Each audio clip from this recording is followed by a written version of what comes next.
গাছেতে থাকে। ছোটবেলায় এরকম কত গল্পই না আমরা শুনেছি।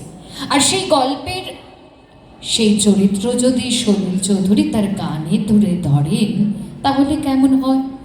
ছোটরা একান্নরের গানে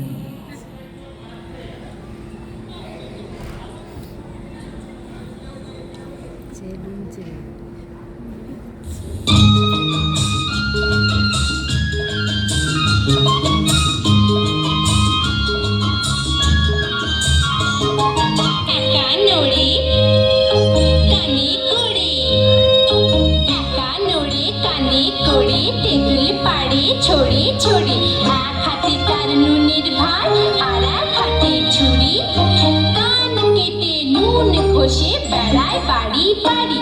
একা নড়ে কানে করে তেঁতুল পাড়ে ছড়ি ছড়ি, এক হাতে তার নুনের ভার আর এক হাতে ছুরি, এক হাতে তার নুনের ভার আর এক হাতে ছুরি,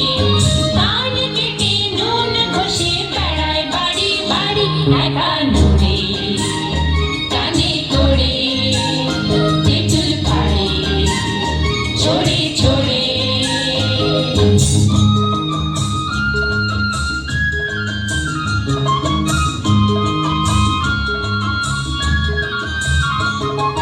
কানপুরেতে একান্নরের মস্ত বড় মুখান, হাতে রকম কানের শিখা কানোহারি দোকান, কানোহারি দোকান। কানপুরেতে একান্নরের মস্ত বড় মুখান, হাতে রকম কানের শিখা কানোহারি দোকান, কানোহারি দোকান।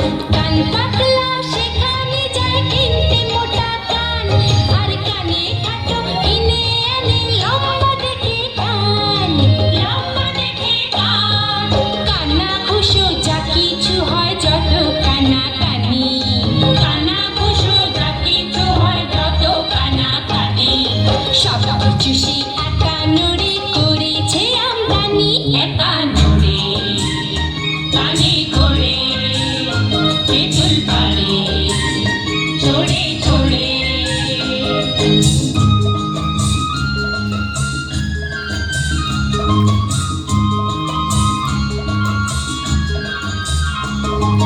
তখনও দেশ হয়নি স্বাধীন, মন্ত্রী ছিলেন ডানকান, একবার কানপুরে এলেন কিনতে তার বাগান, কিনতে তার বাগান।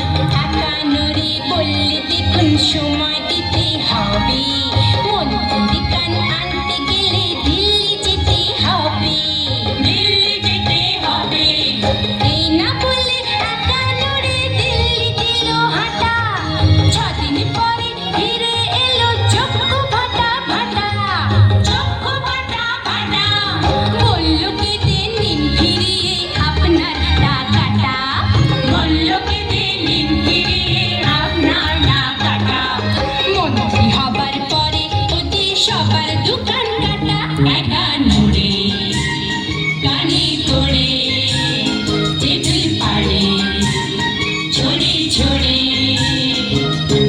এক হাতে তার নুনের ভাত আর এক হাতে ছুরি, এক হাতে তার নুনের ভাত আর এক হাতে ছুরি, কান কেটে নুন ঘষে বেড়ায় বাড়ি বাড়ি। একান্নরে কানে করে তেঁতুল পাড়ে ছড়ে ছড়ে।